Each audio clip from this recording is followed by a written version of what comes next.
आक़ा दो जहां सल्लल्लाहु अलैहि वसल्लम से सहाबा ने पूछा कि या रसूल अल्लाह सल्लल्लाहु अलैहि वसल्लम, कुर्बानी क्या है? तो इस पर मेरे नबी करीम अलैहिस्सलातु वस्सलाम ने इरशाद फरमाया कि सुन्नत अबीकुम इब्राहीम अलैहिस्सलाम।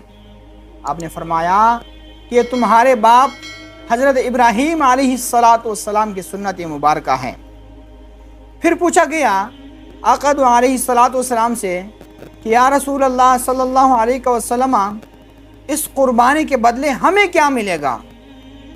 तो इस पर नबी करीम अलैहिस्सलातु वस्सलाम ने इरशाद फरमाया कि कुर्बानी के हर बाल के बदले एक नेकी अल्लाह तबारक व तआला उस शख्स को अता करेगा जो कुर्बानी कर रहा है, और फिर यही जानवर अल्लाह तबारक व तआला उस शख्स को देगा कि क़यामत वाले दिन वो इसी जानवर के ऊपर बैठकर पुल सिरात को क्रॉस करेगा।